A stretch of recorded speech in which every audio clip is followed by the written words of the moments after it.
Ok, Dios les bendiga, mis hermanas. Y ya estamos aquí, ¿verdad? Grabando la clase. Dios bendiga a las que están conectadas aquí en vivo en esta reunión de mí y Dios bendiga también a las que luego se conecten y puedan ser partícipes de la clase. Vamos a comenzar orando como siempre hacemos. Padre, en el nombre de Jesús, vengo ante tu presencia en este momento, dándote gracias porque tú eres bueno, porque para siempre es tu misericordia.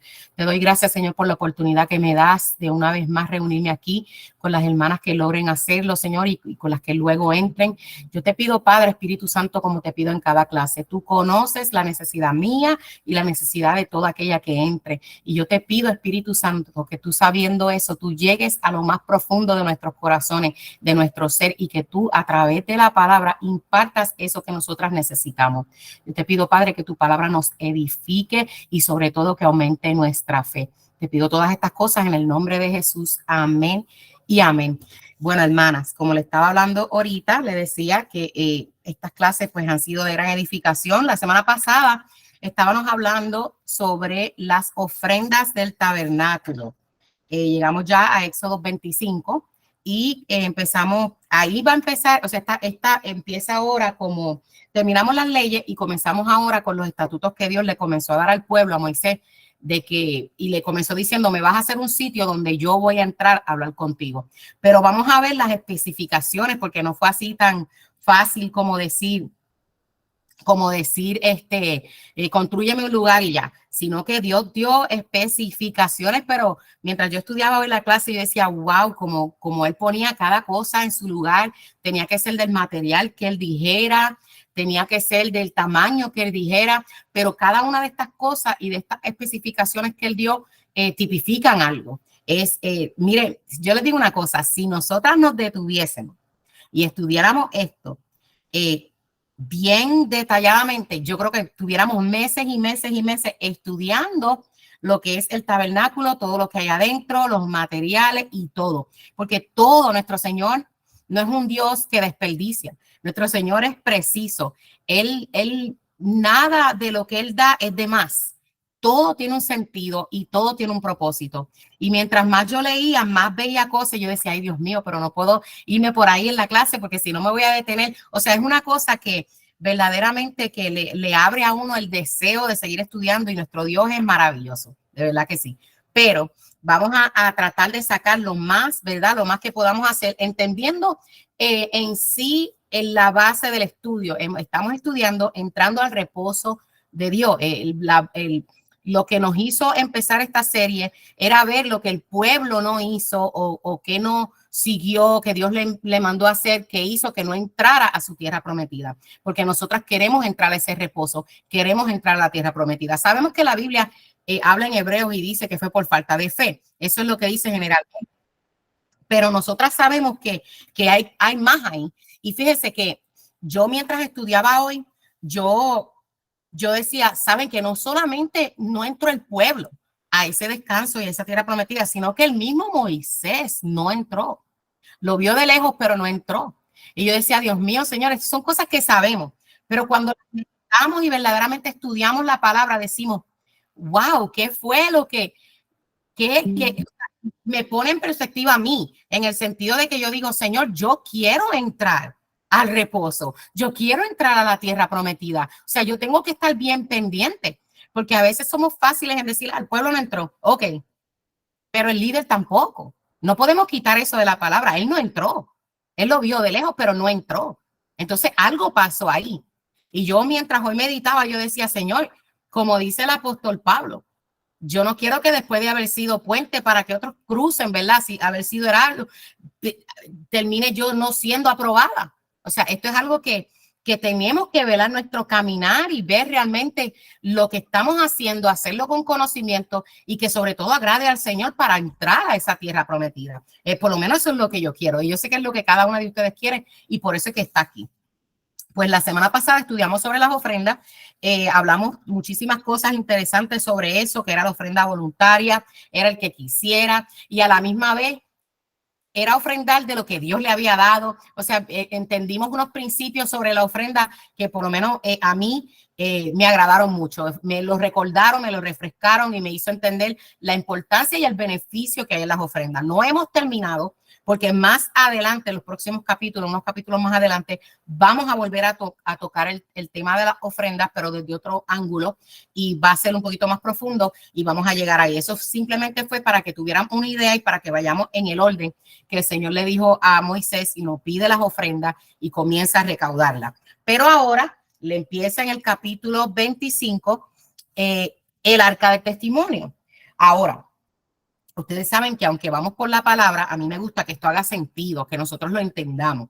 Entonces, aunque habla del arca de testimonio y hoy vamos a enfocarnos en lo que era el arca del testimonio, yo necesito decirle otras cosas para que ustedes entiendan el arca del testimonio. Pero vamos a comenzar a leer lo que dice la porción que nos toca hoy. Éxodo 25, 10 al 22 es el arca de testimonio y dice así: harán también un arca de madera de acacia cuya longitud será de 2 codos y medio, su anchura de codo y medio y su altura de codo y medio. Y las cubrirás de oro puro por dentro y por fuera, y harás sobre ella una cornisa de oro alrededor. Fundirás para ella 4 anillos de oro que pondrás en sus 4 esquinas, 2 anillos a un lado de ella y 2 anillos al otro lado. Harás unas varas de madera de acacia, las cuales cubrirás de oro, y meterás las varas por los anillos a los lados del arca para llevar el arca con ellas. Las varas quedarán en los anillos del arca, no se quitarán de ella, y pondrás en el arca del testimonio que yo te daré. Y harás un propiciatorio de oro fino, cuya longitud será de 2 codos y medio y una anchura de 2 codos y medio. Harás también 2 querubines de oro, labrados a martillos, los harás en los 2 extremos del propiciatorio. Harás pues un querubín en un extremo y un querubín en el otro extremo. De una pieza con el propiciatorio harás los querubines en sus 2 extremos, y los querubines extenderán por encima las alas, cubriendo con sus alas el propiciatorio, sus rostros el uno enfrente del otro, mirando al propiciatorio, otro de los querubines. Y pondrás el propiciatorio encima del arca, y en el arca pondrás el testimonio que yo te daré. Y de allí me declararé a ti y hablaré contigo sobre el propiciatorio, de entre los 2 querubines que están sobre el arca del testimonio, todo lo que yo te mandare para los hijos de Israel. Vio lo que le dije de las especificaciones del arca, del material, del tamaño, de que lo tenía que dejar así, que no lo podía mover. O sea, fueron unas especificaciones bien específicas, valga la redundancia, ¿verdad? De cómo el Señor quería ese arca del testimonio.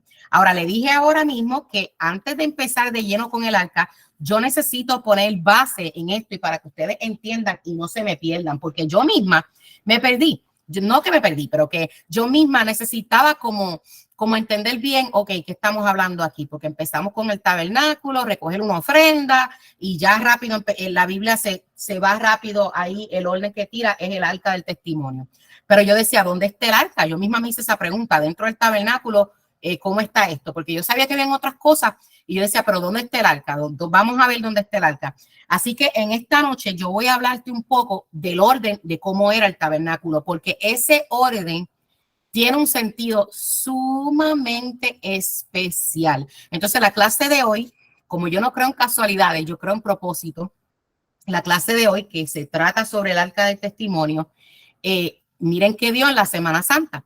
No me voy a meter en la discusión de que si la Semana Santa no es esta, que eso fue en otro tiempo. Yo no sé cuándo fue, nosotros no estábamos allá, pero ahora en esta semana se celebra y nosotros tenemos que tomar las oportunidades para predicar el evangelio. Entonces yo digo, si en esta semana el mundo está sensible a celebrar esto, mira, yo lo celebro todos los días. Yo celebro el sacrificio de Dios todos los días.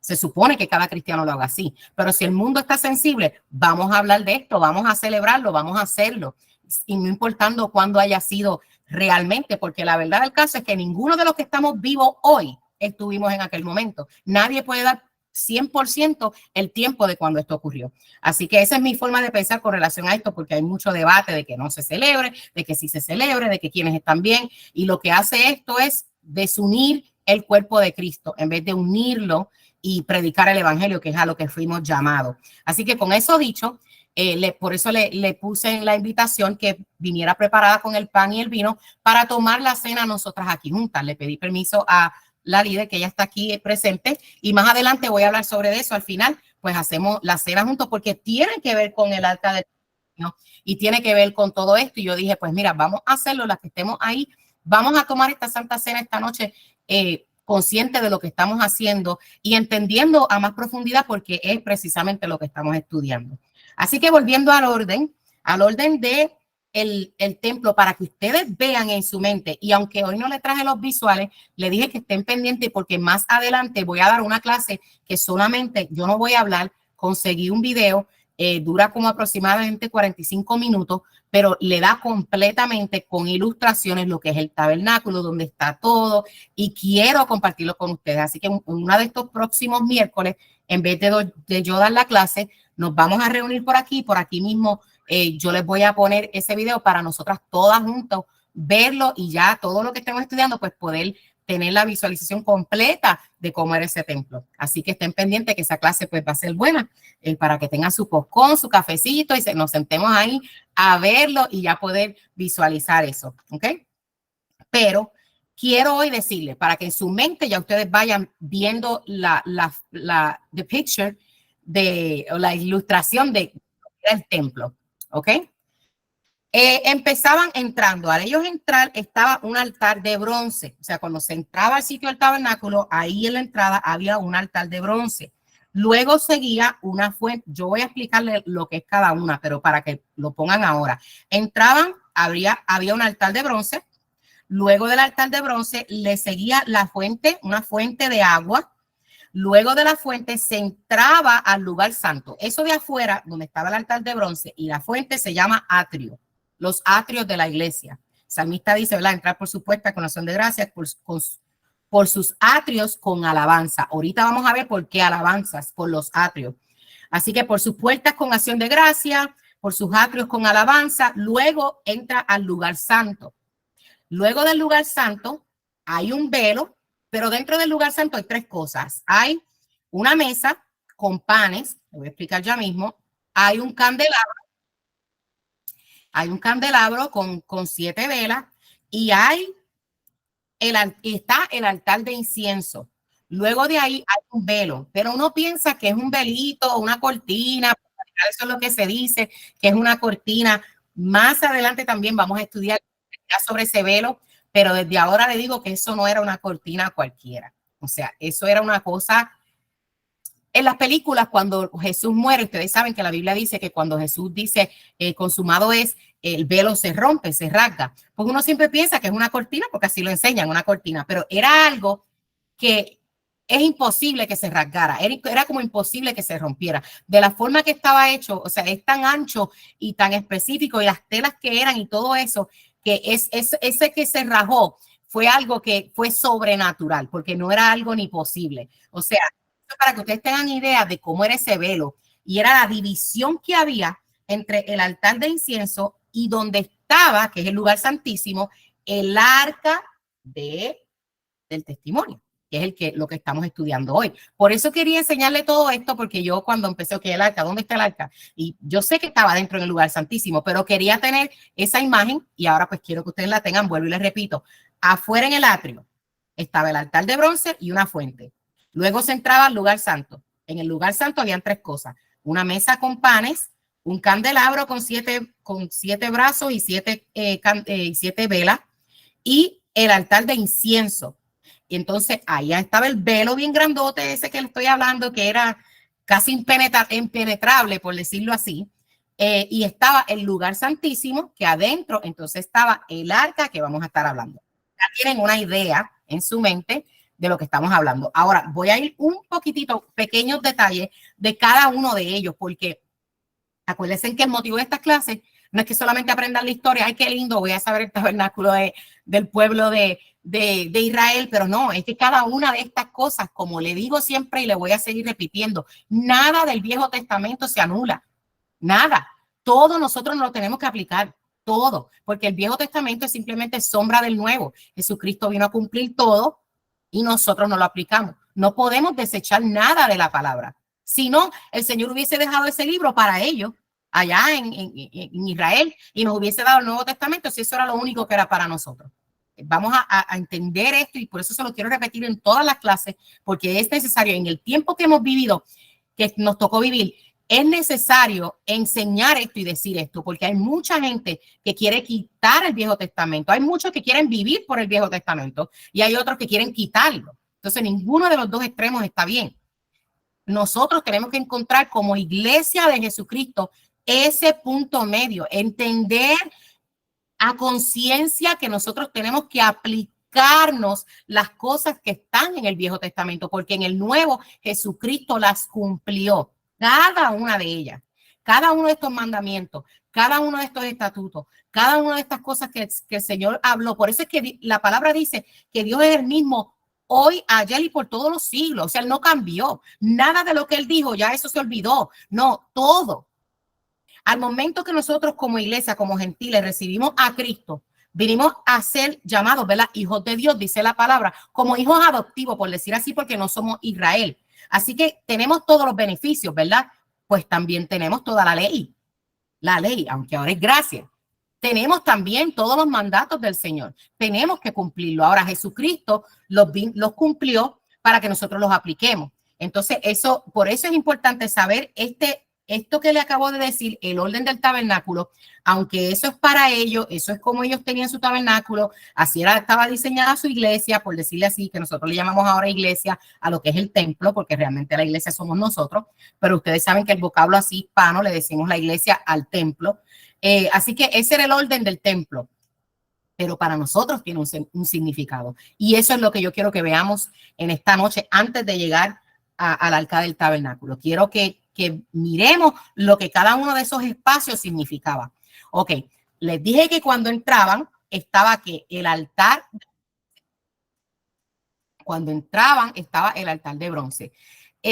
En ese altar de bronce dice aquí, el altar, la ley de Moisés establecía los sacrificios que habían de ofrecerse allí como símbolo del Salvador y su gran postrero sacrificio. El sacrificio también puede simbolizar nuestro arrepentimiento, el abandono de nuestros pecados y el ofrecer un corazón quebrantado y un espíritu contrito. ¿Qué les quiero decir con eso? Eso es lo fancy, con la palabrería. Ahora se lo digo al estilo de Brenda. Cuando se entraba por ahí, había un altar de bronce. ¿Qué pasaba? Ahí te recibían y tú tenías que traer tu sacrificio, tu ofrenda. Tenías que traer eso para como arrepintiéndote de tus pecados. Entonces, mientras yo pensaba esto, yo decía, desde que entremos ya tenemos que venir con arrepentimiento en el corazón.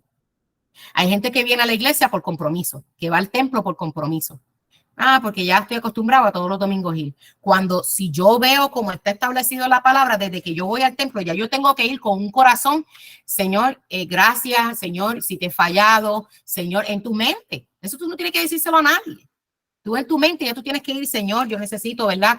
Ir y recibir una palabra esta noche, voy a entregarte, a llevarte un sacrificio, yo necesito entregarte un sacrificio. Y más adelante vamos a ver, porque en el altar del incienso que está adentro, ahí no entraba la gente. El sacerdote era el que hacía el incienso, que es cuando, me estoy adelantando, pero es para que entiendan, porque lo que entregaban ahí en ese altar primero, o sea, tú venías y entregabas algo para arrepentimiento, tu sacrificio, pero el sacerdote adentro tenía que ofrecer un sacrificio al Señor para llevar en oración los pecados del pueblo.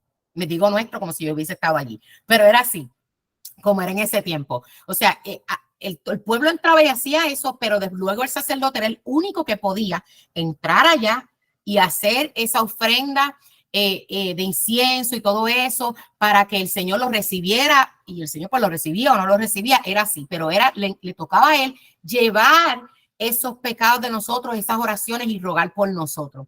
Así que miren qué importancia. Yo dije, cuando empecé a estudiarlo, yo decía, wow, ya desde casa ya uno tiene que salir diciendo, Señor, voy para el santuario, perdóname, límpiame, ya empezar con esa mentalidad de ofrecerle al Señor un sacrificio, ¿verdad? De decirle, Señor, un sacrificio de labios, confesar nuestro pecado, ya ir hablando con el Señor e ir en comunión. ¿Qué pasa? Luego está la fuente de agua. Antes de entrar en el lugar santo, porque acuérdense que le dije que afuera estaban dos cosas, el altar que ya pasamos, ya cruzamos el altar, Luego estaba la fuente. El sacerdote ahí, dice aquí, antes de entrar en el lugar santo, los sacerdotes utilizaban la fuente de bronce con agua para lavarse las manos y los pies. Eso lo podemos ver en Éxodo 30 del 19 al 21. Lo que nos recuerda la necesidad que tenemos de ser puros conforme nos preparemos para regresar a la presencia del Señor. Ahora hago un paréntesis. Acuérdense que aquí le estoy diciendo que en ese tiempo el pueblo no podía entrar por ahí como Juancho por su casa. Era el sacerdote el único que podía hacer esas cosas. Pero ahora es diferente. Ahora nosotros, porque les dije ahorita que con el sacrificio de Cristo, ¿qué pasó? Con el sacrificio de Jesucristo se rompe el velo y nosotros tenemos acceso directo. La Biblia dice, y eso lo iba a tocar más adelante cuando vayamos a tener la Santa Cena, la Biblia dice, mis hermanas, ¿dónde está mi papel? La Biblia dice que nosotros somos que real sacerdocio. Más adelante le doy la cita. Ya ahora nosotros, mediante el sacrificio de Cristo, nosotros no necesitamos ese mediador. Nosotros no necesitamos ir donde un sacerdote ya Cristo cumplió esa parte y nosotros tenemos acceso directo. Ahora, también ya mismo le voy a hablar de eso. Porque mucha gente se agarra de eso. Ya Jesucristo murió, se rompió el velo, yo puedo entrar al lugar santísimo. Ay, Dios mío. Se le olvida que el salmista dijo, Señor, ¿quién entrará a tu lugar santo? El limpio de manos y puro de corazón.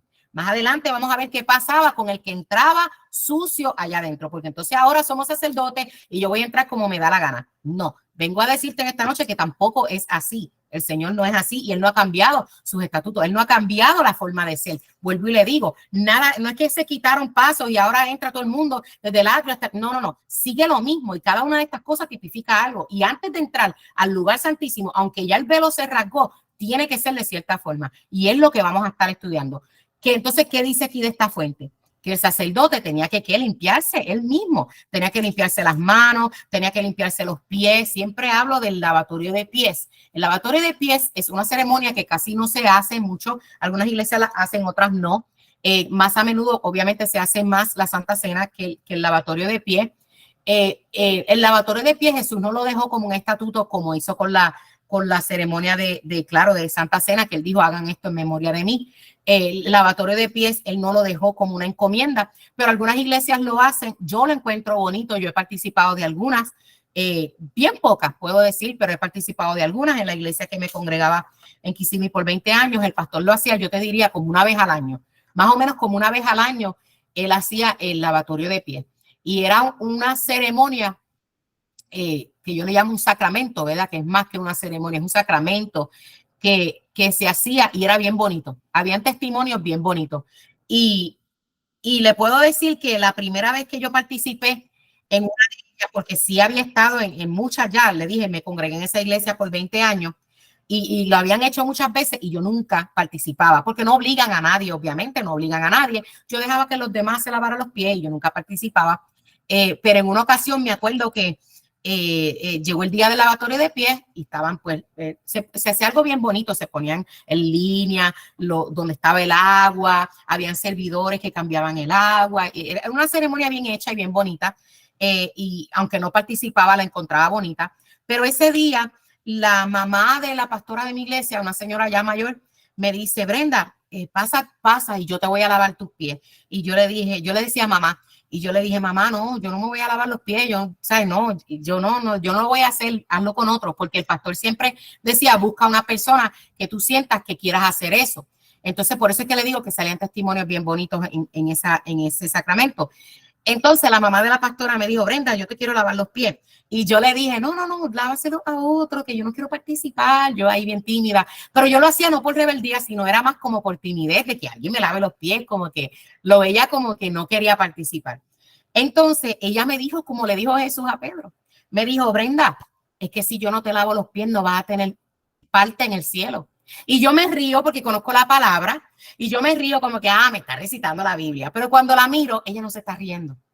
Ustedes podrán creer que yo ahí lo tomé en serio y no me reí, se me quitó la gracia porque ella no se estaba riendo y me miró bien seria y me dijo, es necesario que yo te lave los pies. Y yo me acuerdo que también a mí se me enseñaba a respetar a los mayores. Así que yo sé que es una señora mayor, es una sierva del Señor y me lo está diciendo con autoridad, no con una risa en la cara. Y yo le dije, ok, está bien. Y lo hice, ¿sabes? Lo hice como obediencia en el momento. Ella lo hizo, de verdad que sentí una humildad bien bonita. Entonces, de la forma que era que ella me lavaba los pies a mí y yo tenía que lavarle los de ella. Entonces, así lo hicimos, nos sentamos y luego la persona que trajo la palabra explicó esa ceremonia como yo nunca la había oído en mi vida y le dio la convicción a mi corazón de que hice lo correcto y que la hermana tenía razón en que si yo no me lavaba los pies ese día, yo no iba a tener parte en el cielo. Si Dios hubiese venido ese día, yo no me salvaba dentro de la iglesia, porque entendí que el lavarte los pies, y aquí caigo en lo que decía aquí, que la fuente de agua era para ellos lavarse las manos y los pies, que en el camino se nos ensucian los pies espirituales. En el camino se nos ensucian los pies. Por eso es que Jesús le dijo, no es que te bautices otra vez, ya tú te bautizaste y en el mundo espiritual se sabe que tú me aceptaste a mí como Salvador. Eso tú no lo tienes que volver a hacer, pero se te ensucian los pies. Entonces es necesario hacer eso. No te estoy diciendo que ahora vayas y te tienes que lavar los pies, pero en el sentido de que cada cierto tiempo tú tienes que decir en tus oraciones, Señor, limpia mi caminar, limpia mi camino. Perdona las cosas que he hecho, donde he ido, las cosas donde no he ido. Entonces, es importante, ¿verdad? Y eso me acordaba de eso que le conté cuando veía esto de la fuente del agua. O sea, como sacerdote, ellos recibían eso del pueblo, pero ellos mismos se tenían que lavar antes de entrar al lugar santo, que era lo próximo. El lugar santo adentro, le dije que habían 3 cosas. Estaba el candelabro, la mesa del pan de la posición, y también estaba el altar del incienso que le mencioné ahorita. El candelabro, eso más adelante vamos a estudiarlo a profundidad y créame que esto del candelabro es, bueno, todo. A mí me gusta todo.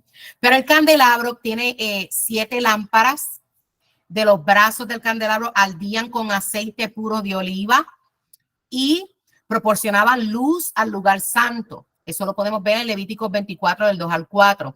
Eso nos recuerda la luz de Cristo y el Espíritu Santo, la fuente de luz espiritual. Había algo con este candelabro, hermanas, y era que siempre tenía que estar encendido. Siempre tenía que estar encendido. El candelabro tipifica, ahí están las 7 iglesias, ahí que las 7 iglesias componen lo que es la iglesia de Cristo, aunque son 7, componen la iglesia de Cristo, las 7, número de perfección. Entonces los candelabros, o sea, cada cosa tiene un significado. Más adelante vamos a estudiar eso, pero es profundo lo que era este candelabro y lo que tipificaba. Obviamente era con aceite puro de oliva. El Espíritu Santo es lo que mantiene que la lámpara encendida. Entonces quiere decir que si ellos siempre la tenían que tener encendida, nosotros siempre tenemos que tener esta lámpara encendida. ¿Cómo? Con el Espíritu Santo. Siempre tenemos que mantener ese aceite fresco. Sabemos que la parábola de las vírgenes, ella tenía no solamente la lámpara con aceite, sino que tenían una tinaja llena de aceite extra para cuando se le acabara esa tener. Es algo que siempre tenemos que ser llenos del Espíritu Santo. Muchas veces nosotros nos quedamos en Hechos 2. Vino el Espíritu Santo y fueron llenos. Yo conozco gente que dicen, sí, yo una vez recibí el Espíritu Santo y sé que hay diferentes cosas de recibir el Espíritu Santo y la manifestación y todo esto, pero hay gente que se conforma con una vez nada más y ya lo ven como que, como están Hechos 2 nada más, pues ya. Pero no ven que Hechos 4 dice que volvieron a ser llenos del Espíritu Santo. Ellos a cada rato, y hay más citas. En una dice, mira, no embriaguéis con vino, sino embriagarte con el Espíritu Santo. Llénate hasta que te emborraches. O sea, eso es lo que quería decir. Tú tienes que llenar del Espíritu Santo. Y yo no te estoy diciendo hablar lenguas y todo eso, son manifestaciones y eso es para edificación de nosotros, amén. El apóstol Pablo decía, más lenguas que yo no habla nadie.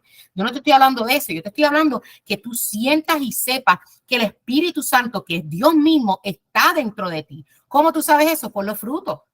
¿Cómo sabemos que el Espíritu Santo está en ti? Porque el fruto del amor está ahí y de ese fruto del amor salen los demás frutos.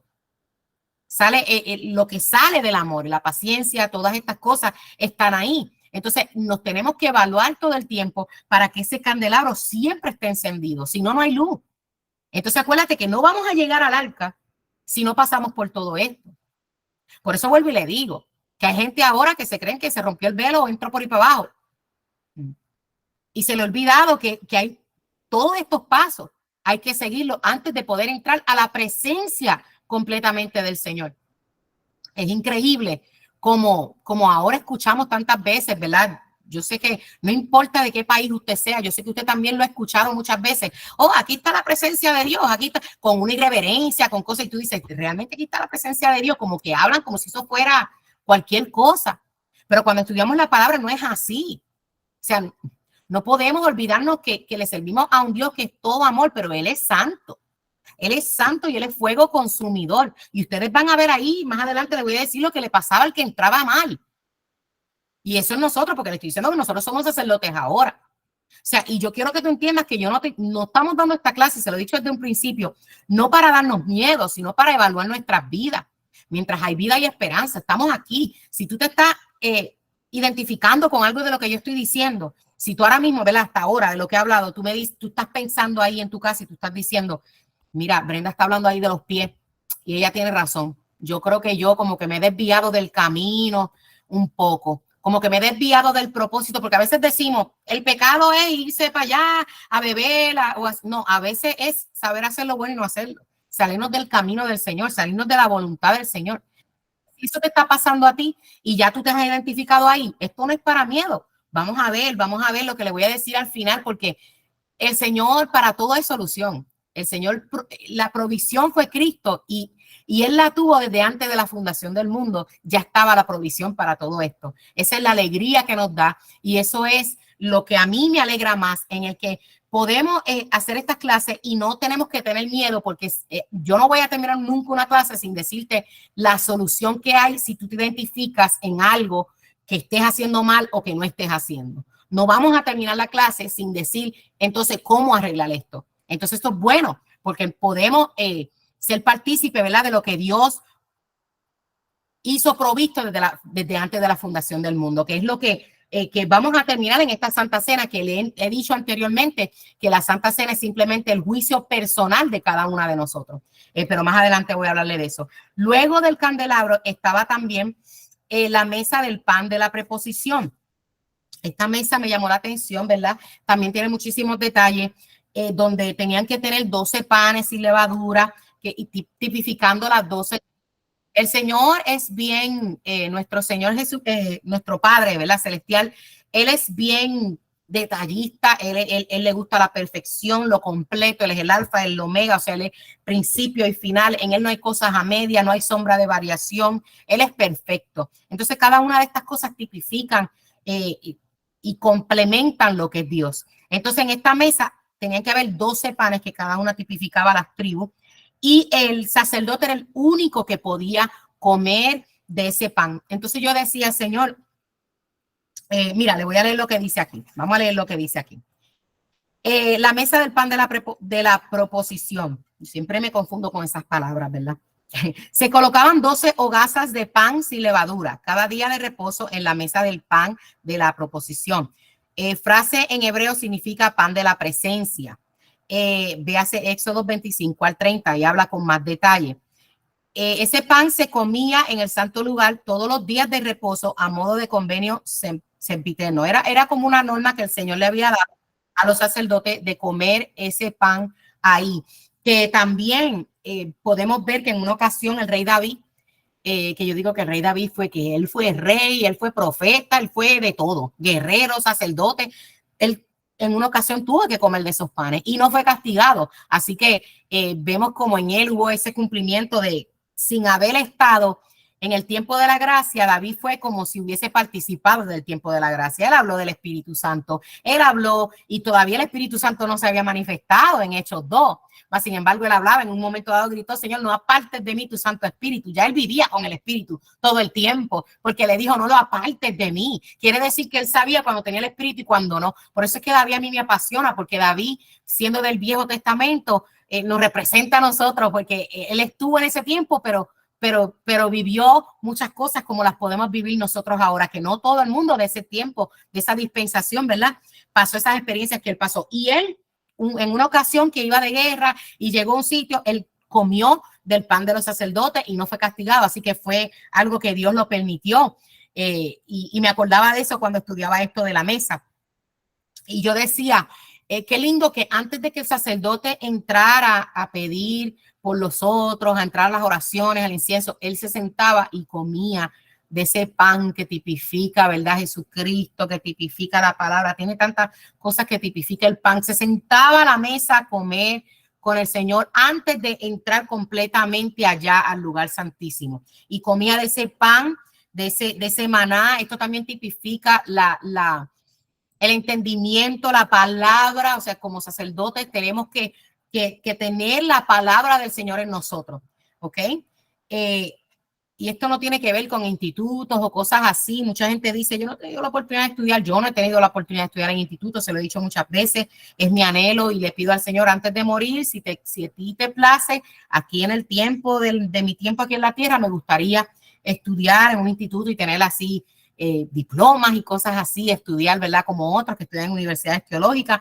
Es mi anhelo. Pero si no llegase a ser, como quiera, vivo feliz y vivo contenta porque tengo la palabra del Señor y el Espíritu Santo. Y eso es lo que se necesita para estudiar la palabra. Si tú tienes una Biblia y tienes al Espíritu Santo, lo tienes todo. Ya ahí puedes estudiar la palabra y guiándote por él vas a poder estudiar. Y así es que yo lo he estudiado en todo este tiempo, ¿verdad? Que llevo sirviéndole al Señor y le agradezco al Señor por eso, ¿verdad? Porque él es el que da la sabiduría. Dice la palabra que él dice, si quieres sabiduría, pídela, demándala, pídemela que yo te la voy a dar. Así que si alguna de ustedes está a falta de sabiduría, ¿cómo comes ese pan de inteligencia? Pídeselo al Señor. Pídeselo al Señor y te garantizo, si tienes Biblia y tienes el Espíritu Santo, eso es todo lo que necesitas. Si no tienes Biblia, comunícate conmigo después privado y yo te voy a hacer llegar una, porque todas debemos tener, ¿verdad? La palabra del Señor. Amén. Entonces era la mesa y entonces luego estaba el altar de incienso. En el altar de incienso los sacerdotes quemaban incienso cada mañana y cada noche en el altar que se hallaba situado delante del velo. Ese era el que estaba allá para entrar para allá. Estaba ese altar donde pues ahí estaban los olores y dice que ahí eso representa las oraciones que ascienden al cielo.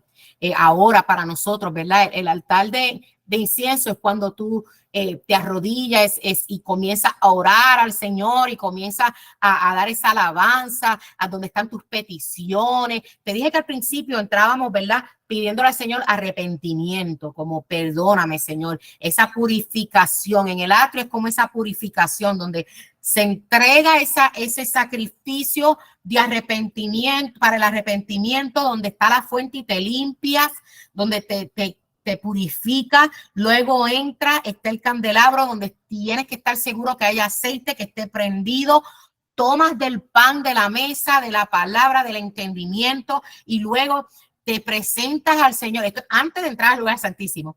Estamos todavía en el lugar santo. Te presentas aquí en el altar de incienso, Señor, aquí te presento mis peticiones, aquí te presento mi adoración, el olor grato a tu presencia. Fíjense que estos pasos que estamos hablando aquí también pueden ser pasos de cómo orar, cómo entrar a la presencia del Señor, cómo vivir nuestras vidas y cómo también orar, cómo entrar a la presencia del Señor de esta manera, de estos mismos pasos a seguir. No podemos entrar sucios. Por eso es que cae lo del salmista. ¿Quién entrará en tu lugar santo? El limpio de mano y puro de corazón. Es la única forma. O sea, a veces nos arrodillamos a orar y a mí me ha pasado. A veces yo me he arrodillado a orar y tengo algo en la mente, ¿verdad? He estado pensando y tengo que orar, quiero hablar con el Señor y me arrodillo. Señor que estás en los cielos. Mira, Padre, y empiezo a pedirle. Entonces de momento caigo en cuenta y yo, ¿pero qué es esto? Tú llegas a la casa de alguien y le dices, mira, pues entras por la puerta, mira, dame esto. Uno llega primero, mira cómo está, qué chévere, mira, no he hablado contigo, no he podido hablar contigo porque he estado ocupada. ¿Verdad que sí? Uno empieza como con eso de vamos a setear el ambiente y luego vengo a hablarte lo que te estoy pidiendo. Es lo mismo, entonces muchas veces nos arrodillamos y nos vamos ahí cuando hay un orden y cuando Dios nos va a escuchar, si no hemos arrepentido, si no. Y si ese día tuviste un coraje y te airaste, hiciste algo y después te arrodillaste ahí, ¿tú crees que vas a entrar? ¿Tú crees que vas a entrar a la presencia de Dios así?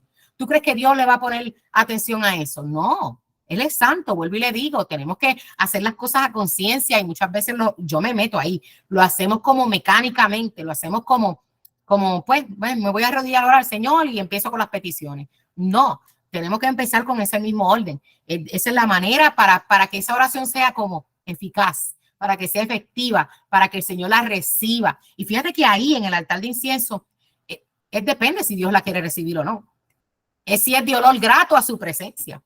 Puede ser olor grato para ti, no para Él. Así que, porque vemos también en la Biblia, ¿verdad? Cuando aquella dio una ofrenda y el otro dio una ofrenda y el otro hablando lo duro y dio una ofrenda y se creía que estaba dando la mejor ofrenda. ¿Y qué fue lo que dijo Jesús? No, la mejor es la de aquella. O sea, hay que tener cuidado porque a veces creemos que estamos dando ofrenda y no está llegándole a Dios como olor grato a su presencia. Entonces, entraremos al lugar santísimo, entraremos a su presencia. Y vuelvo y le digo, hay que mencionarlo, es el tiempo que nos ha tocado vivir. Muchas iglesias que vemos, ¿verdad? Y uno dice, aquí no pasa nada, aquí no vemos, no se manifiesta el Espíritu Santo, aquí no vemos, algo hay. Uno de estos pasos anda mal. Algo pasa. Se habrán arrepentido de los pecados, se habrán lavado las manos y los pies. Muchas veces. O sea, tenemos este mal concepto que ya, porque yo acepté al Señor en el 1930, ay, Dios mío, que ya acepté al Señor tanto tiempo atrás, ya, nueva criatura, las cosas viejas pasaron y ya yo no necesito más nada, ese encuentro con Dios, ya yo no necesito nada más, ese arrepentimiento, ya en mi vida cristiana y se acabó. A seguir por ahí para abajo trabajando y ya, trabajando para el Señor y ya con eso, no. Hay que volver a la cruz, hay que volver al principio. A una de las iglesias le dijo, tengo unas pocas cosas contra ti. Se te olvidó el primer amor, vuelve a esas primeras obras que tú hacías al principio. Tienes que volver, y no era la obra del pensilo que hacían, ¿qué tú hacías? Cuando tú te vas a eso es profundo. ¿Qué tú hacías en las primeras obras? Esa iglesia, las primeras obras que hizo fue llenarse del Espíritu Santo. Fue lo primero que ella hizo, porque fue donde llegó Pablo, que dijo, ustedes están bautizando aquí, sí, bajo el de Juan el Bautista. El arrepentimiento, pero no están bautizando en el nombre de Padre, no, y no han recibido el Espíritu Santo, toma, recibe el Espíritu Santo, impartió las manos y ellos recibieron el Espíritu Santo. Esas fueron las primeras obras que ellos hicieron. Así que, ¿qué nos manda el Señor a hacer? Vuelve y llénate del Espíritu Santo. Tenemos que volver a la cruz. Esto se tiene que predicar. Pensamos que el mensaje de la cruz es solamente para el impío, que el cristiano no necesita nuevamente el mensaje de la cruz. No, ese mensaje es para el impío y ya nosotros aceptamos a Cristo y se acabó. No, tenemos que, el Espíritu Santo es el que nos guía a la verdad y a justicia. Él, cada vez que tú sientas que el Espíritu Santo a ti te redarguye, entra a la cruz. Cada vez que tú sientas que hiciste algo mal, perdóname, Señor, y comienza con estos pasos. Perdóname, Señor, limpia mis pies, limpia mis manos, limpia mi corazón. Señor, el candelabro, Espíritu Santo, dame aceite, lléname de tu presencia. Yo no me voy a parar de aquí hasta que yo no sienta tu Espíritu Santo como ríos de agua viva dentro de mí. ¿Qué pasa cuando tú hablas lenguas? Dice que las lenguas que son de edificación personal. Por eso es que son importantes, porque cuando tú te sientes de esa manera, tú te arrodillas solo y tú empiezas a orarle al Señor y tú comienzas, Espíritu Santo, llena mi lámpara y tú comienzas a hablar lenguas tú solo, a lenguas del Espíritu, donde Él gime por ti, donde Él le está pidiendo perdón al Padre por ti y tantas cosas que tú ni sabes, porque no sabemos muchas veces lo que está el Espíritu Santo gimiendo por nosotros, pero nos levantamos de ahí como edificadas. ¿Y qué es edificada? Fuerte, fortalecida. Nos levantamos fortalecidos de su oración. ¿Y qué hicimos ahí? Encender el candelabro, encenderlo. Le estoy dando cómo nosotros nos aplicamos esto.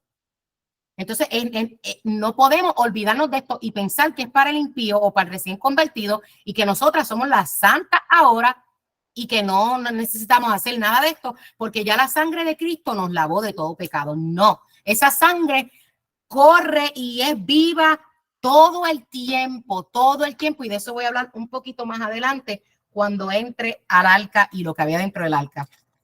Ahora, entramos al velo. ¿Qué pasó con el velo? Para entrar en el lugar santísimo, el sumo sacerdote cruzaba un velo sobre el cual habían querubines o ángeles bordados, que ahorita se los leí, que eran bien específicos, cómo eran las salas, cómo tenían que estar, lo que estaban mirando. Cuando veamos el video que le dije, van a poder ver lo lindo que eran esos. Eso es impresionante, ¿verdad? Como lo ponen ahora, como eran esos querubines, como se ven esos querubines encima de la tapa ahí de esa caja de madera.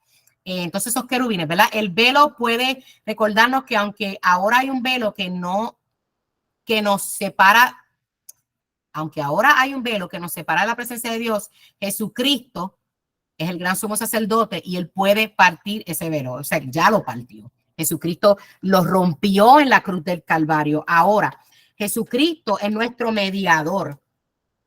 Es algo que nosotras sabemos y entendemos y tenemos que siempre acordarnos que Jesucristo es el camino al Padre. Él es el mediador. O sea, hasta en la oración yo soy bien específica con eso. Yo, aunque cuando yo me arrodillo a orar, yo empiezo Padre, y ustedes me oyen que por lo general yo siempre me dirijo al Padre primero. Padre, en el nombre de Jesús. Así es como yo oro, a sabiendas de lo que estoy haciendo, porque yo no creo que yo pueda entrar. Yo voy a hablar por mí. Yo no estoy diciendo que la Biblia lo dice así, yo estoy hablando por mí. Yo no siento que yo pueda entrar. Mira, Padre, esto y esto y esto. Él me va a decir, ¿y tú quién eres? No, Padre, cuando tú dices, Padre, en el nombre de Jesús, ya es lo que ve a Jesucristo en mí. Porque somos pecadores arrepentidos. La sangre de Cristo nos cubre y es lo que nos redimió y es lo que nos da el acceso a la presencia del Señor. Es a través de Jesucristo. Por eso yo en lo personal siempre oro así, Padre, en el nombre de Jesús, vengo a tu presencia y lo alabo, lo glorifico y luego a lo que voy a lo que voy a orar. Así es que yo oro porque siento que es la manera que yo tengo que entrar a su presencia a través de Jesucristo. Entonces ese velo, aunque Jesucristo lo rompió, yo no puedo entrar por ahí. Tú tienes que entrar con Cristo. Él lo rompió, no lo rompí yo, lo rompió Él. Así que si lo rompió Él, yo tengo que entrar con Él. Como que yo quiero que ustedes entiendan y lo visualicen así. No puedes entrar sola. Tú no puedes entrar solo a la presencia del Señor porque morimos, porque morimos. No es así. Tenemos que entrar con Cristo. Tenemos que entrar con Él porque Él es el mediador y Él es el camino al Padre. Así que ese velo se rompió, pero entramos con Cristo, que fue el que lo rompió. No está abierto a que entre cualquiera. Luego ya llegamos al lugar santísimo. Ya le he hecho el resumen y yo creo que ya lo tienen bastante claro. Espero, ¿verdad? Que si hice bien mi trabajo, ya lo tengan bastante claro en su mente de cómo era el caminar para entrar ahí al lugar santísimo, que era donde quería llegar, para poder hablar del arca. Y no le voy a tomar mucho tiempo porque este capítulo lo que habla, este versículo lo que habla simplemente es un poquito nada más, ¿verdad? De cómo era. Y más adelante vamos a hablarlo más a profundidad. Ahora, el arca. La verdadera importancia del arca del pacto era lo que ocurría con la tapa de la caja. Ahora, ¿por qué? Porque esa caja era una caja de madera con diferentes medidas que el Señor pidió, materiales, todo específico. Antes de hablar de la tapa, ¿qué había dentro? Si pudieran contestar, ¿verdad? Pero yo lo voy a contestar. ¿Qué había dentro del arca? ¿Qué había dentro de la caja? Pues había que estaban las tablas, estaba el maná, o sea, las tablas que le hablé, que fueron donde estaban los mandamientos que escribió el Padre, ¿verdad? Estaban las tablas, estaba el maná, que sabemos que es la comida que se le dio en el desierto, y estaba la vara de Aarón, que rebeldece.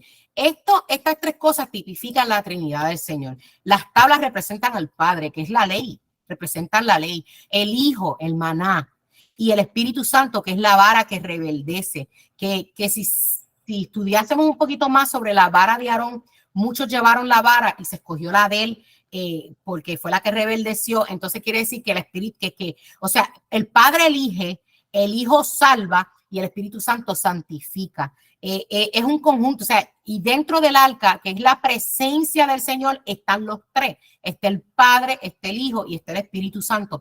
Eso era lo que estaba adentro de esa caja especial, ¿verdad? Donde el Señor dijo, ahí yo voy a estar. Eso tipifica la presencia mía. Es grande, ¿verdad? Imaginarse cómo podía ser esa caja de oro. Me encantaría poderla ver.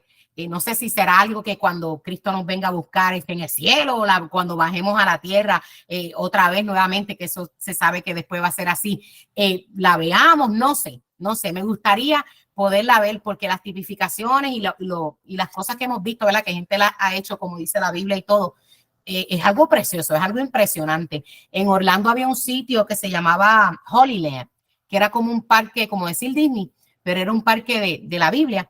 Y tenían el arca y tenían cosas así, ¿verdad? Réplicas. Y era impresionante. Ese parque era impresionante. Y me acuerdo cuando vi el arca que me quedé un buen rato viendo los detalles y viendo las cosas. Y es algo que impresiona. Es algo que impresiona. Y uno sabe, porque, ¿verdad? Que que la caja en sí no es Dios. Uno sabe que la caja en sí no era que era mágica, no, era que la caja lo que tipificaba, que es la presencia del Señor. El Señor lo hizo de esa manera porque sabe que somos humanos, para que el hombre viera algo y tipifique algo, porque nunca jamás podremos entenderlo. Nuestra mente es tan finita que nunca vamos a entender su grandeza, ¿verdad? Y cómo es Él. Pero en la caja estaban esas tres cosas: las tablas, el maná y la vara. Pero la caja tenía una tapa. Entonces, de esa tapa quiero hablar.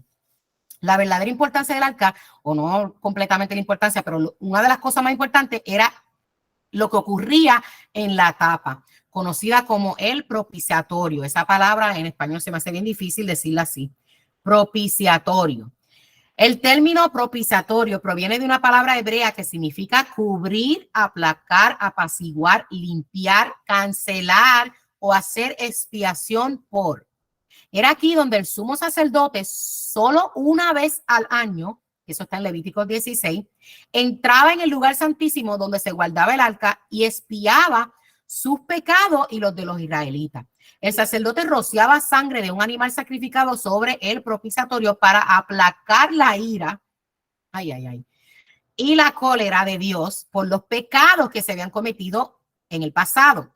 Este era el único lugar del mundo donde era posible llegar a cabo esa expiación. El propiciatorio del arca era una sombra del máximo sacrificio por todos los pecados, la sangre de Cristo derramada en la cruz para la remisión de los pecados. El apóstol Pablo, un antiguo fariseo familiarizado con el Antiguo Testamento, escuche bien, conocía muy bien ese concepto cuando escribió sobre Cristo como nuestra cobertura del pecado, que eso está en Romanos 3, 24 a 25. El apóstol dijo: siendo justificado gratuitamente por su gracia mediante la redención que es en Cristo Jesús, a quien Dios puso como propiciación por medio de la fe en su sangre. Así como había un solo lugar para la expiación de los pecados en el Antiguo Testamento, el propiciatorio del Arca del Pacto, también hay un solo lugar para la expiación en el Nuevo Testamento y en los tiempos actuales: la cruz de Jesucristo. Como cristianos que somos tú y yo, ya no miramos el arca, sino que miramos al Señor Jesús mismo como propiciación y expiación por nuestros pecados. Esto es grande y esto es poderoso.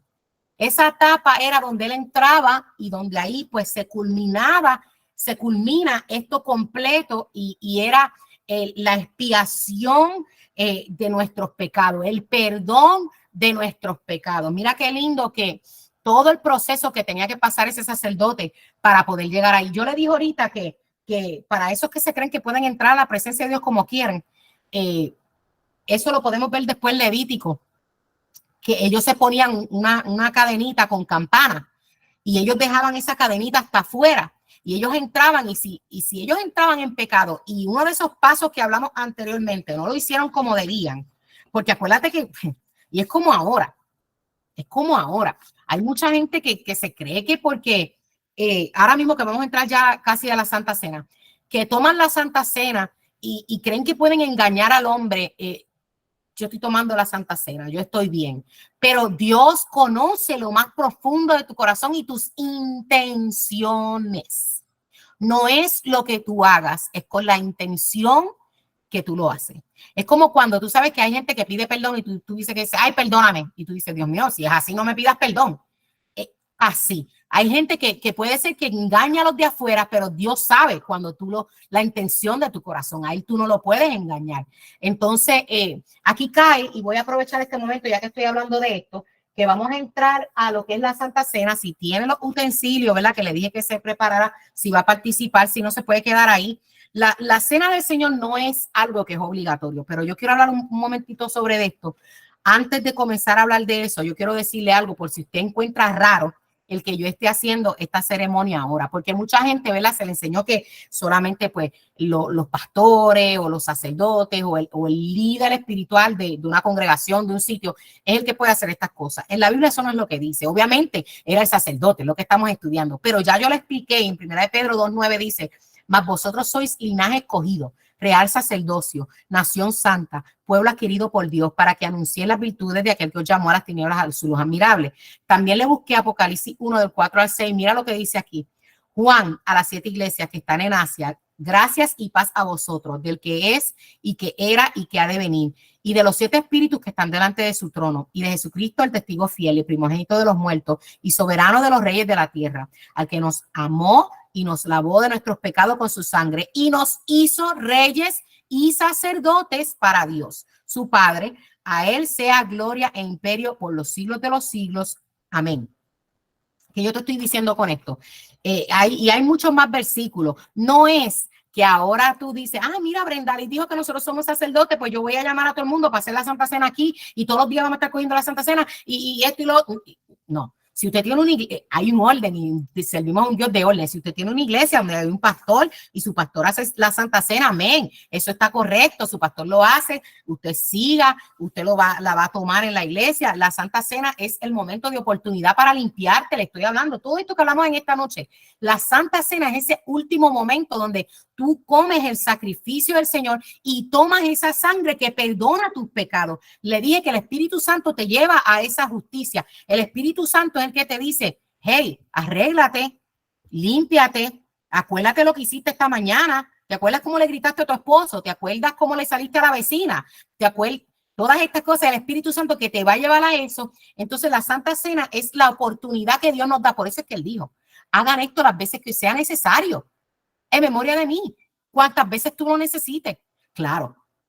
Y voy a hacer una aclaración. Y le decía, antes de hacer esa aclaración, le decía, si en su iglesia lo hacen, amén, usted siga a su pastor, no es que usted va a estar haciendo esto ahora todo el tiempo, pero no, en esta ocasión estamos estudiando esto, cayó en la Semana Santa y yo dije, pues mira, es la oportunidad y yo, Brenda Liz, quiero hacer la Santa Cena hoy, yo quiero decirle al Señor que limpie, que quite de mí y después de haber estudiado esta clase encontré faltas en mí, encontré cosas en mí que es necesario hoy y delante de ustedes me confieso, aunque verdad nos confesamos ante el Señor, pero delante de ustedes me confieso y digo, mira, yo necesito lavarme los pies, yo necesito tomar la Santa Cena y sentir ese que recibiste ese olor grato del altar del incienso y que recibe y que yo tomo de tu cuerpo y de tu sangre y que recibo ese perdón que tú me vas a dar. Esa transacción que pasa al tú recibir el cuerpo y la sangre es recibir el perdón.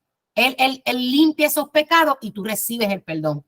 Entonces, esto no es de solamente una vez al comienzo, esto es del camino, le explicaba. Así que yo la necesito hoy. Usted no está obligada a hacerla, pero si la quiere hacer, pues ya le expliqué que no está mal que uno lo pueda hacer, aunque yo no sea ministra, pero sí somos todos sacerdotes. Y le voy a ser más honesta. Yo he tomado la Santa Cena sola, yo misma sola lo he hecho. Fue algo que yo comencé a hacer después del COVID. Antes lo hacía siempre en la iglesia nada más. Nunca lo había hecho yo sola en casa. El COVID nos obligó a todos, ¿verdad? Como nos quedamos en la casa, a ver lo que era esto de la iglesia o el templo de diferente manera. Nos hizo ver que, y si pasa algo y no nos podemos congregar más, o si yo me llegase a enfermar, Dios me guarde, o pasar algo que yo no puedo congregarme más, entonces nunca más tomaré la Santa Cena o nunca más le serviré al Señor. O sea, me hizo cambiar a mí el COVID. Y si algo yo aprendí de ese tiempo, fue entender lo que era congregarse y lo que es ser iglesia. Que las paredes de un templo no son la iglesia, soy yo. Entonces, yo tengo la oportunidad de tomar la cena con mi Señor. Yo tengo la oportunidad de hacerlo y la he hecho con mis hijos, la he hecho sola y ahora pues la voy a hacer con ustedes. Ahora, antes de hacerla, siempre es importante porque tampoco en este tiempo que vivimos, muchos pastores, por no entender lo que realmente tipifica la cena y verlo como una oportunidad hacia el pueblo para que se limpie y hacia nosotros mismos, a ellos mismos, de limpiarnos y proseguir en este camino, como muchos de ellos no lo han entendido a profundidad, se sienten como que mejor no la hago, porque la palabra sí habla de lo que es tomar la Santa Cena indignamente. Y de eso quería hablarle un poquitito, porque es necesario, ¿verdad? Y como cualquier persona que vaya a hacer esta cena, sea personal o con otras personas, y la va a lidiar, debe hacer la aclaración porque la palabra hace la aclaración sobre lo que es tomar la cena indignamente. Ahora, muchas iglesias presentan esto de tomar la cena indignamente como con miedo. Pues no. Después que el pastor viene y dice, párese lo que van a tomar la Santa Cena, se para todo el mundo. Pero mira, que si la toma indignamente, que si te va a caer esto, que si esto, la Biblia dice, y tú ves cómo se sientan 10. Y tú dices, Adil, ¿pero qué pasó aquí? Claro, porque con lo que estás diciendo, o sea, como de la forma que tú lo estás diciendo, obviamente, está en la Biblia por algo, pero vamos a explicarlo a conciencia y vamos a hacer al pueblo que entienda, pero que no se prive de la oportunidad de tomar esa cena, que no se prive de la oportunidad que nos dio Jesucristo al decirnos, mira, haga esto las veces que sea necesario. Si yo lo necesito todos los días, lo voy a hacer todos los días. Ahora, sabiendo que no es que la estoy tomando en vano, no deberíamos tomar, yo en mi opinión, no debería hacerle todos los días, porque cuando tú sientes el perdón de Dios, se supone que con ese perdón venga el deseo de no pecar, venga el deseo de hacer las cosas bien. Se supone que si tú sientes ese perdón y de verdad te arrepentiste, se supone que tú comiences a caminar bien y no que se te ensucien los pies rapidito. ¿Entiendes? Lo quiero hacer de esa manera para que ustedes lo entiendan y hagan las cosas a conciencia. Mira, vamos a entender esto, que nadie puede acercarse a Dios por méritos propios. Esto es lo más importante. O sea, ¿qué significa tomarla indignamente? O sea, nadie es digno. Hermano, nadie es digno. Nadie es digno. Nadie es perfecto. Todos tenemos que reconocer nuestro pecado y nuestra indignidad. El cristiano más maduro, el que tuvo una semana espléndida, escucha bien esto, en su vida espiritual, no fue perfecto y no puede acercarse a Dios por méritos propios. Pero esto no es lo único que nos enseñan. También nos enseña que Dios proveyó una sustitución para que podamos acercarnos a Él a pesar de nuestra indignidad. Esa es nuestra gloriosa esperanza. O sea, si tú miras a ver, nadie es digno. O sea, tomar la cena indignamente, nadie es digno. Nadie, ni el que se cree que pasó la mejor semana. Nadie es digno. Vamos a empezar por ahí. Entonces, ¿qué significa tomar indignamente? No significa haber sido bastante bueno los días anteriores a la celebración de la cena. ¿Qué significa? Mira, escucha esto. La primera es la más obvia. Tomar la Santa Cena con indiferencia hacia tu pecado. Eso es tomarla indignamente. La voy a tomar, pero no le voy a hacer caso a mi pecado. Está ahí detrás de mi cabeza y Dios no se ha dado cuenta. O sea, en mi corazón no hay un arrepentimiento. Estoy pecando y, pues, Señor, ten misericordia de mí. Pero estoy esperando que se acabe el servicio para ir a seguir haciendo eso que yo sé que está mal. Que ya el Espíritu Santo me redarguyó, pero yo voy a tomar la cena con indiferencia a ese pecado. Ahí la estás tomando indignamente. Yo te digo a ti que estás aquí, si vas a tomar la cena conmigo, si tú planeas en tu corazón seguir con ese pecado, sea por la razón que sea, no la tomes, porque la estarías tomando indignamente. ¿Ok? Participar de la cena creyendo que he sido suficientemente bueno para tomarla. Ese es el otro extremo. Si te crees el más santo, la voy a tomar para que no digan, pero eso es indignamente, porque no estás reconociendo que hay altivez en ti, no estás reconociendo que necesitas el sacrificio. O sea, la Santa Cena, yo la necesito. Tú tienes que verla así. Es sacramento, yo lo necesito para que me limpie, para que el Señor tenga misericordia de mí. Así que eso es tomarla indignamente. ¿Y qué es tomarla digna? Reconociendo mi pecado, lo contrario. Reconociendo mi pecado, reconociendo que me he desviado un poco, reconociendo que me he puesto vaga, reconociendo tantas cosas, ¿verdad? Que podamos cada una reconocer. ¿Cómo tomarla dignamente también? Aferrándome a la obra de Cristo, reconociendo lo que Él hizo. Padre, la voy a hacer sabiendo, reconociendo el sacrificio de Cristo. Valió la pena lo que tú hiciste. Mira, la salvación es gratis, pero costó mucho.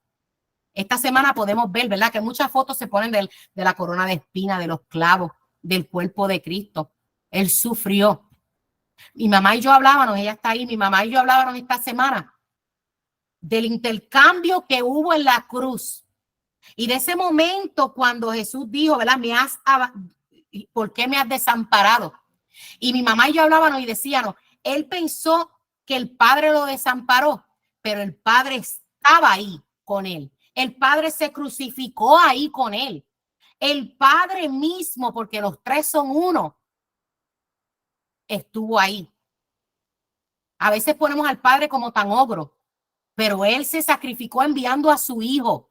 Ese sacrificio lo hizo el Hijo físicamente, pero los dos se crucificaron. Los dos se sacrificaron por amor a ti y a mí. Así que, ¿cómo se toma dignamente? Sabiendo que soy una pecadora y reconociendo lo que ellos hicieron, teniendo este agradecimiento y gratitud por ese sacrificio que nadie haría por nosotros, que lo hizo solamente el Señor.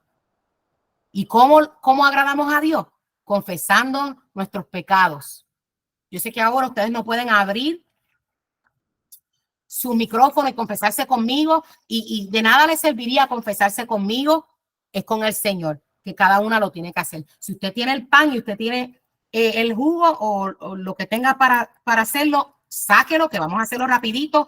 Esto no es, fíjese que yo siempre digo,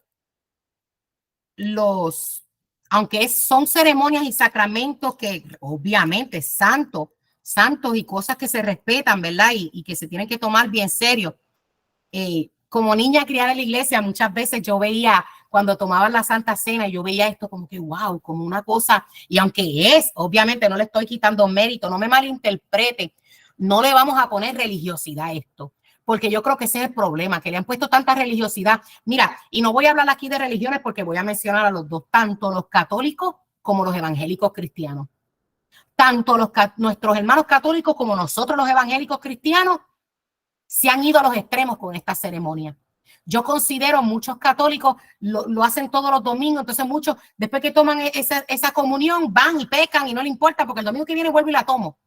Han perdido lo que es el sacramento y se creen que porque lo están haciendo todos los domingos, pues ya soy santo y ahí se me está perdonando los pecados, porque la sangre, porque el vino es sangre, porque el pan es el cuerpo, y esa discusión que hay que también, que si el cuerpo, que si la sangre, que si es el verdadero Cristo. Mira, si de verdad tú creyese, y esto se lo digo a cualquier católico, si verdaderamente tú creyeses que el pan que tú te estás comiendo cada domingo y el vino que te estás tomando cada domingo es el cuerpo y la sangre de Cristo, no pecarías como pecas. Entonces yo sé que ellos dicen es Cristo, pero el lunes se van a pecar. Pero vamos a dejar a los católicos quietos porque no estamos aquí hablando de religiones, que estoy hablando de lo que nosotros conocemos. Los evangélicos es lo mismo. Entonces no lo hacen para entonces no lidiar con los pecados. No quieren hacer la Santa Cena para entonces no tener que, pues si lo olvido, si no pienso, si no hablo de eso, pues no me tengo que lavar los pies, no tengo que hacerle. Entonces, unos lo hacen demasiado y lo tienen como nada y otros no lo hacen. Entonces, ¿quién está bien? ¿Dónde está el punto medio?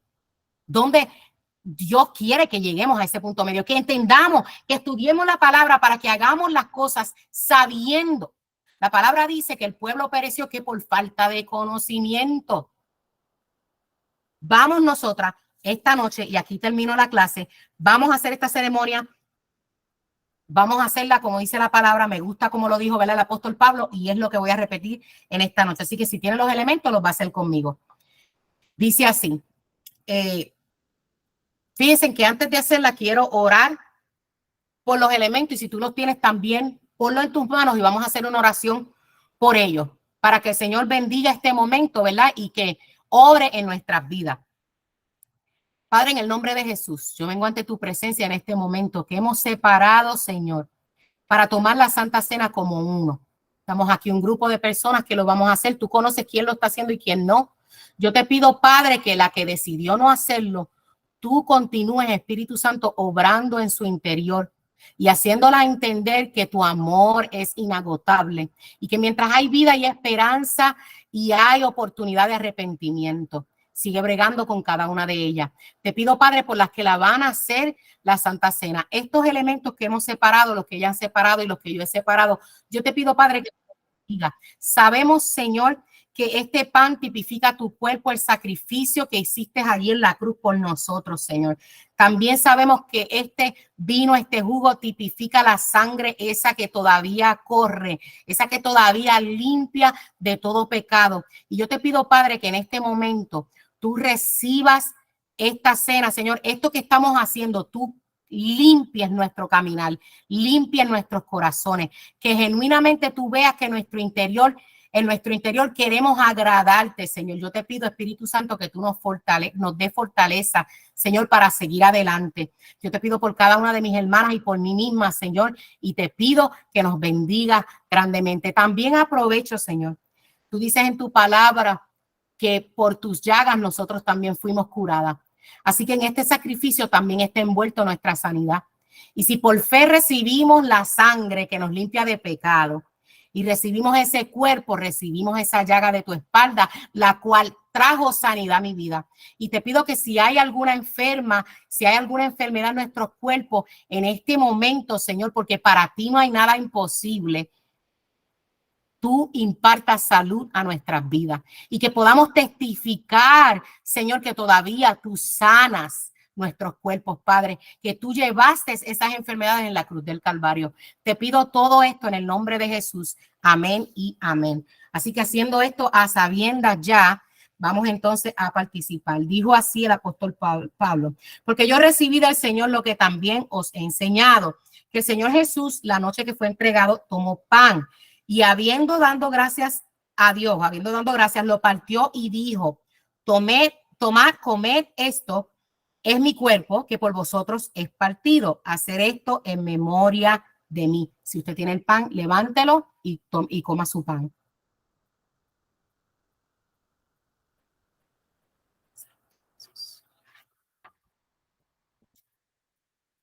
Gracias, Señor, por tu sacrificio. Amén. Asimismo, tomó también la copa después de haber cenado, diciendo, esta copa es el nuevo pacto en mi sangre. Hacer esto todas las veces que la bebieres en memoria de mí. Así pues, todas las veces que comieres este pan y bebieres esta copa, la muerte del Señor anunciáis hasta que Él venga. Así que en este momento, levante su copa y tome el fruto de la vid.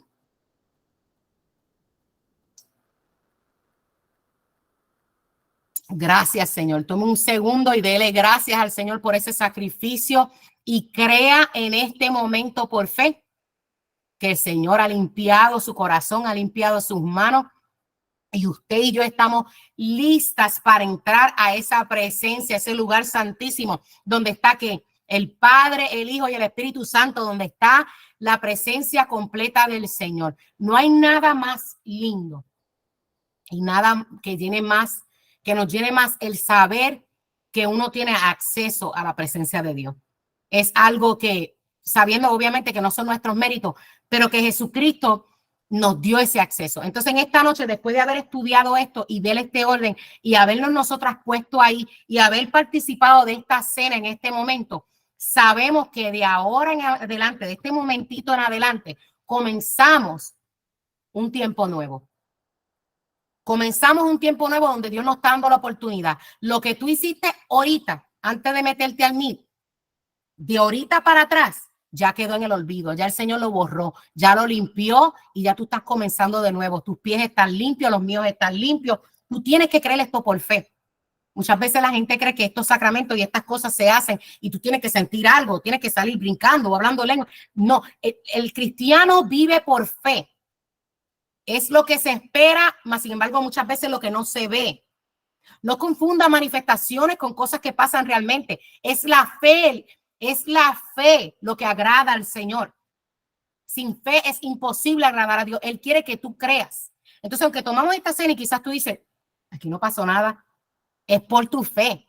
Por tu fe tú tienes que entender y creer que fuiste limpia en este momento, que yo fui limpia y que comenzamos nuevo. Nuestros pies están limpios, nuestras manos están limpias, podemos entrar a la presencia del Señor. Así que, hermanas, gracias por participar en esta clase. Le damos gracias al Señor, ¿verdad? Por este momento. Encuentro que fue una clase muy bonita, una clase donde creo que traté de explicar lo más claro posible estos pasos para entrar a la presencia del Señor, ¿verdad? Y lo que era el arca, aunque le dije que más adelante vamos a estudiarla a más detalle. Así que hasta aquí esta clase.